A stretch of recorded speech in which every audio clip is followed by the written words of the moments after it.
Hello guys, स्वागत है आप सभी का जी के विद गौरवांशी क्लासेस पर। जैसा कि आप सभी को पता है, मंडे ट्यूसडे वेडनेसडे हम साइंस पढ़ते हैं, थर्सडे फ्राइडे सैटरडे हम भारतीय संविधान पढ़ते हैं। तो भारतीय संविधान में हमने पिछले कुछ क्लासेस में हमने आपकी समितियों तक की बात कर ली है। मैं यहाँ पे कुछ हैंड रिटन नोट्स के माध्यम से आपको जो लास्ट हमने समितियाँ बताई थी उनके बारे में बताऊँगी, और फिर हम स्टार्ट करेंगे अपनी प्रस्तावना और अनुसूचियाँ। तो यहाँ हम आपका स्टार्ट करते हैं। सबसे पहले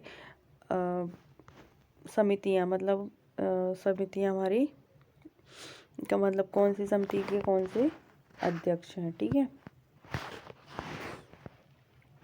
चलिए, वैसे तो हमने ये पढ़ रखा है, लेकिन फिर भी हम एक बार यहाँ पे देख ले रहे हैं। ठीक है, चलिए ये देखिए, मैंने आपको इन सभी समितियों के बारे में आपको पढ़ा रखा है। ठीक है, संघ अधिकार समिति के अध्यक्ष कौन है? पंडित जवाहरलाल नेहरू। संघ संविधान समिति, पंडित जवाहरलाल नेहरू राज्य समिति। ठीक है, तो मैंने आपको बताया भी था कि मोस्टली जितनी भी संघ समिति होती हैं उनके अध्यक्ष कौन होते हैं? आपके पंडित जवाहरलाल नेहरू। ठीक है, संचालन समिति डॉक्टर राजेंद्र प्रसाद। ठीक है, नियम समिति डॉक्टर राजेंद्र प्रसाद। परामर्श समिति सरदार वल्लभ भाई पटेल। मूल अधिकार समिति सरदार वल्लभ भाई पटेल। संवैधानिक सलाहकार BN राव। ठीक है, प्रारूप समिति डॉक्टर BR अम्बेडकर। ठीक है, झंडा समिति GB कृपलानी। ठीक है, झंडा समिति कभी कभी क्या करते हैं, राजेंद्र प्रसाद कर देते हैं, वो गलत है। ठीक है, इसमें नीचे ये कुछ पॉइंट्स दिए गए हैं। 15 अगस्त 1947 को डे ऑफ डेस्टिनी मतलब नियत दिन कहा गया। संविधान 26 नवंबर 1949 को बना, किंतु इसे पूर्ण रूप से लागू कब किया गया? 26 जनवरी 1950 को किया गया। 26 जनवरी 1950 को प्रारंभ की तारीख कहा गया, मतलब ये प्रारंभ किया गया। और 26 जनवरी 1930 को प्रथम स्वतंत्रता दिवस रावी नदी के तट पर तिरंगा फहराकर मनाया गया था। अर्धरात्रि के टाइम पे मनाया था ये आपके पंडित जवाहरलाल नेहरू ने। ठीक है, इसलिए संविधान को 26 जनवरी को पूर्णतः लागू करने की तिथि घोषित की। मतलब आप कुछ लोग पूछते हैं या क्वेश्चन आ भी जाता है कि मतलब ये डेट क्यों फिक्स की गई थी 26 जनवरी, जबकि हम 26 नवंबर को ही हम गणतंत्र हो गए थे। तो ठीक है, मतलब हमारा जो संविधान है वो 26 नवंबर को ही मतलब बनकर तैयार हो गया था पूर्ण रूप से, मतलब ठीक है ना। तो ये पूछा भी जाता है कि मतलब 26 जनवरी से ही हमने क्यों स्टार्ट किया, जबकि 26 नवंबर में हो जाना चाहिए था। ठीक है, क्योंकि वहाँ पंडित जवाहरलाल नेहरू ने 26 नवंबर 1930 को रावी नदी के तट पर झंडा फहराया था अर्धरात्रि को, और उन्होंने प्रथम स्वतंत्रता दिवस उसी को घोषित किया था। इसलिए मूल संविधान में 12 भाग 8 अनुसूचियाँ और 325 अनुच्छेद हैं, किंतु इस समय 22 भाग 12 अनुच्छेद और विभिन्न संविधान संशोधन के द्वारा अनेकों अनुच्छेदों को जोड़ा गया है, जिससे उसकी संख्या बढ़कर वर्तमान में 445 से भी ज़्यादा हो गई है। ठीक है, तो ये थी आपकी कुछ प्रमुख समितियां और उनके अध्यक्ष। ठीक है, तो आप इनको यहाँ से नोट कर लेना, और मैं इसकी शॉर्ट वीडियोस या पोस्ट आप यूट्यूब पे प्रोवाइड करा दूँगी। ठीक है, आप वहाँ से देख लेना, या फिर आप एक वीडियो के माध्यम से देख लेना। चलिए नेक्स्ट बात करते हैं हम प्रस्तावना के बारे में। किसके बारे में? प्रस्तावना या उद्देशिका के बारे में। ठीक है, प्रस्तावना या उद्देशिका, इसको उद्देशिका भी कहते हैं।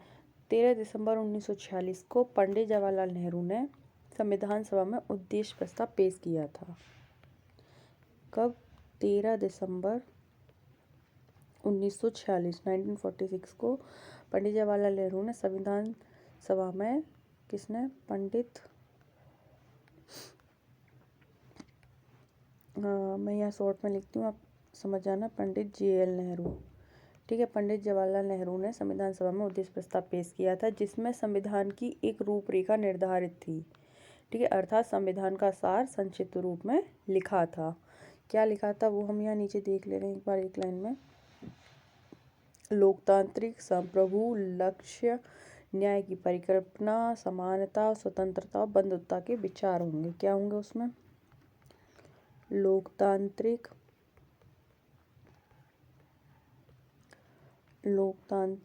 संप्रभु, लक्ष्य, न्याय की परिकल्पना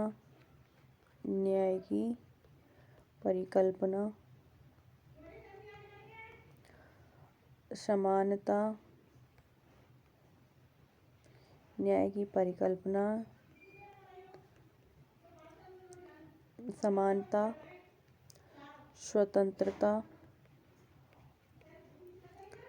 और बंधुत्वता, बंधुता के विचार होंगे। ठीक है, बंधुता के विचार होंगे, ये उसमें लिखा आता है। ठीक है, इस प्रस्तावना मतलब इस प्रस्तावना या इस प्रस्ताव में इस प्रस्ताव को 22 जनवरी 1947 को पास कर दिया था। कब किया था? 22 जनवरी 1946 को। पेश कब किया था? 13 दिसंबर 1946 को। पास कब कर दिया? 22 जनवरी 1947 को पास कर दिया। यही उद्देश्य प्रस्ताव या उद्देशिका, प्रस्तावना कहलाई या उद्देशिका कहलाई। ठीक है, ये हाँ ये पास कर दिया, ये प्रस्ताव पास कर दिया। ठीक है, और यही क्या कहलाई? यही प्रस्ताव क्या कहलाया? प्रस्तावना या फिर उद्देशिका कहलाया। ठीक है, अतः इसे संविधान की कुंजी कहा गया, की ऑफ कॉन्स्टिट्यूशन। तो ये हम लिख सकते हैं की ऑफ कॉन्स्टिट्यूशन, कॉन्स्टिट्यूशन। ठीक है, की ऑफ कॉन्स्टिट्यूशन। इसके मुख्य तत्व तो क्या क्या थे, हम एक बार उनको और देख ले रहे हैं। ठीक है, इसके मुख्य तत्व क्या थे और कौन कौन से थे। ठीक है, तो मुख्य तत्व में जैसे कि संविधान का स्रोत, संविधान का स्रोत,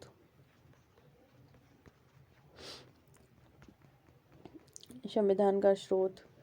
ठीक है, और संविधान का स्रोत क्या है? हम भारत के लोग अर्थात जनता। क्या है ये? हम भारत के लोग, यहीं से स्टार्ट है ना, हम भारत के लोग से, अर्थात हम भारत के लोग किसके लिए बोला गया इसमें? जनता के लिए। ठीक है, और नेक्स्ट इसका तत्व क्या है? नेक्स्ट इसका तत्व है संविधान का स्वरूप। संविधान का स्वरूप कैसा होगा? संविधान का स्वरूप। ठीक है, संविधान के स्वरूप के बारे में क्या बात कही है? संपूर्ण प्रभुत्व संपन्न, संपूर्ण प्रभुत्व संपन्न,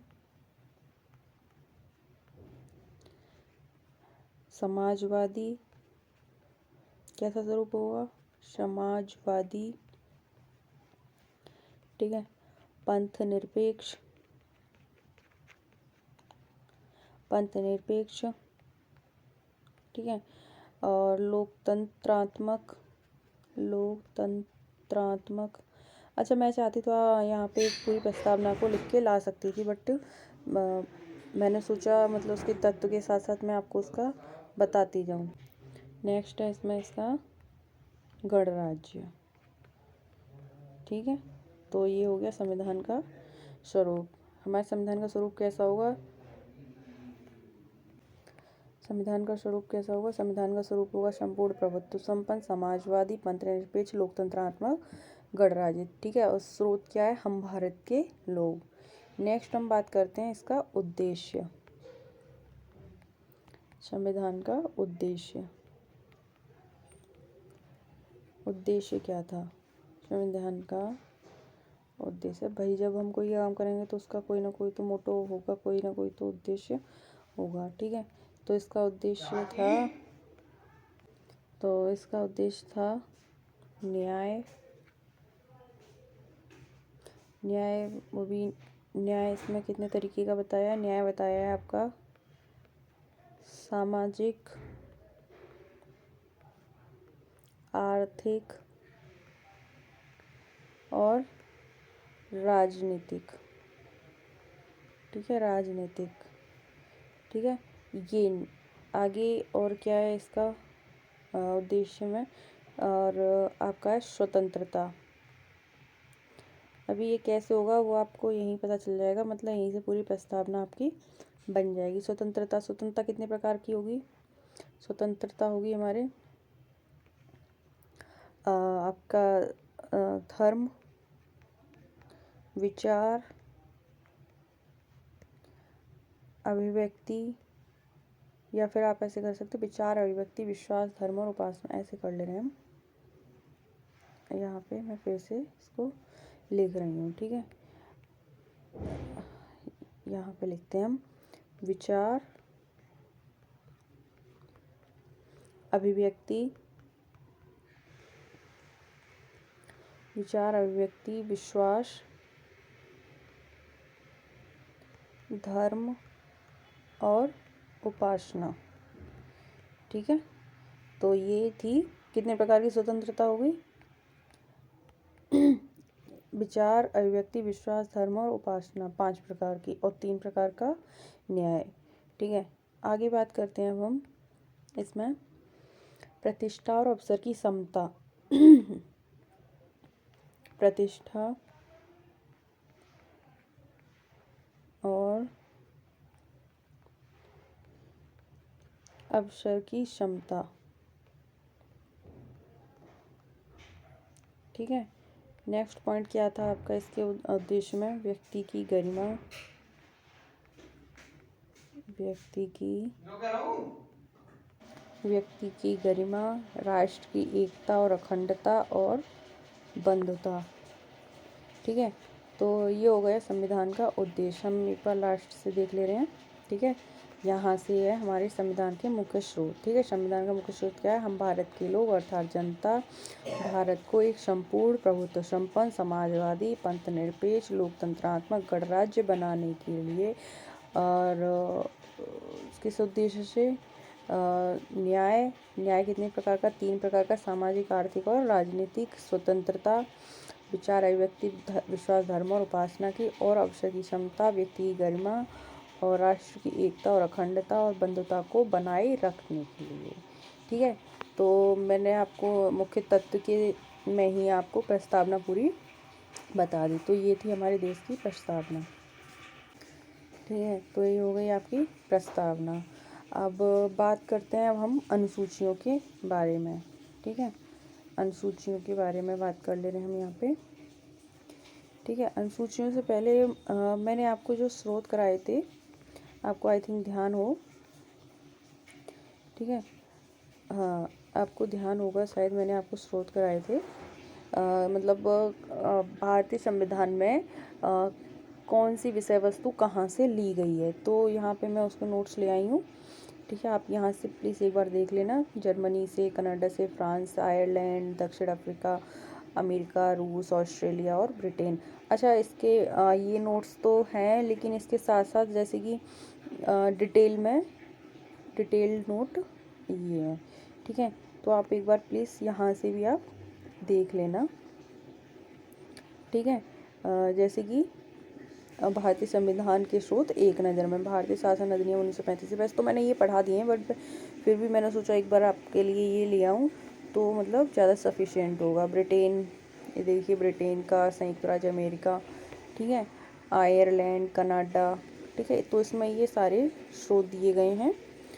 मैं इन सब को है ना एक साथ एक छोटी सी क्लिप बना के आपको प्रोवाइड करा दूंगी यूट्यूब पे, ठीक है, या फिर पोस्ट कर दूंगी। जैसे भी आप चाहो तो इस वीडियो से देखो तो आप इससे देख लेना, ठीक है। जैसे भी आपको सुविधा लगे, जैसे भी आपको सही लगे, उचित लगे, वैसे आप कर लेना, ठीक है। ये देखो सारा दिया, सोवियत संघ, रूस, फ्रांस, जापान, ठीक है, और ये वाले भी आपको दिए हुए हैं, ठीक है। चलिए अब बात करते हैं हम अनुसूचियों की। तो आपकी अनुसूचियाँ ये हैं, ठीक है, ये आपकी अनुसूचियाँ ये आई, ठीक है। तो ये तो समितियाँ हैं, सॉरी मुझे लगा अनुसूचियाँ। अनुसूचियाँ कहाँ गई भाई हमारी? हाँ ये आई, चलिए ये आई, ठीक है। तो हम बात करते हैं अब भारत की अनुसूचियों के बारे में। ठीक है, मूल संविधान में कितनी थी? मूल संविधान में हमारी 8 अनुसूचियाँ थीं और बाकी हमने संविधान संशोधन के द्वारा जोड़ी। कैसे जोड़ी वो भी हम जब संविधान संशोधन पढ़ेंगे उसके तहत हम देखते जाएंगे। ठीक है, प्रथम अनुसूची की बात करते हैं हम।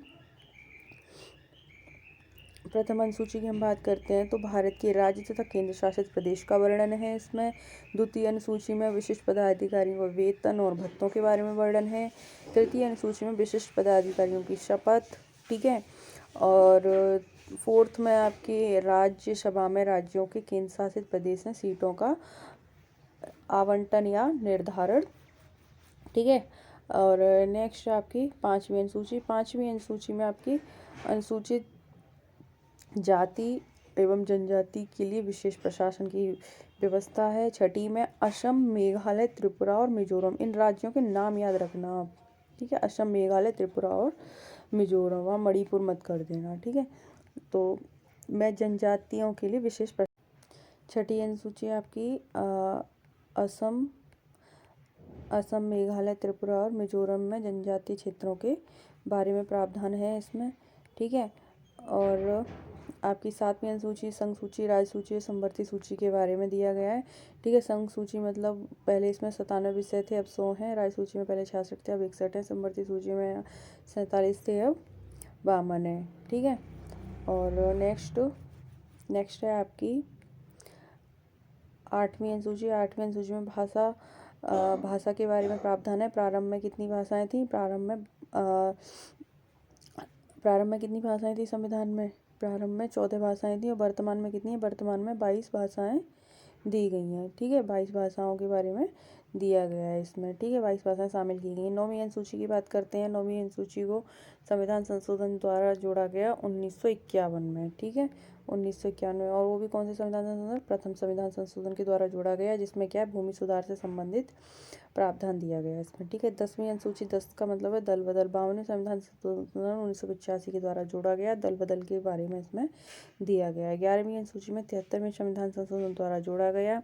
ठीक है, इसको पेश कब किया गया, पारित कब किया गया, और पंचायती राज से ये संबंधित है, जिसमें 29 विषय दिए गए हैं। आपके कितने हैं? 29 विषय। तो 11वीं अनुसूची में 29 विषय हैं। ठीक है, 12वीं अनुसूची है आपकी नगर पालिका से संबंधित। 74वें संविधान संशोधन द्वारा जोड़ी गई। 92 पेश किया हुआ, मतलब 93 में ये जोड़ी गई। और इसमें नगर प्रशासन या नगर पालिकाओं से संबंधित है। इसमें 18 विषय दिए गए हैं और 18 विषयों के कार्य क्षेत्र दिए गए हैं। तो आपको 11 में कितने हैं? 29 विषय, और 12 में कितने हैं? 18 विषय। ठीक है, तो ये थी आपकी अनुसूचियाँ और अनुसूचियों के साथ साथ प्रस्तावना। तो आज हमने कौन कौन से टॉपिक पढ़े? आज हमने देख लिए आपके 2 टॉपिक। ठीक है, और नेक्स्ट हम बात करेंगे अब नेक्स्ट हम पढ़ेंगे राष्ट्रपति।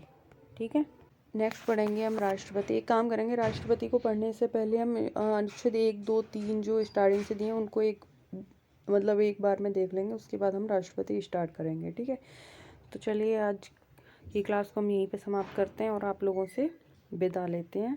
आप इनको देख लेना बाद में। ठीक है, धन्यवाद।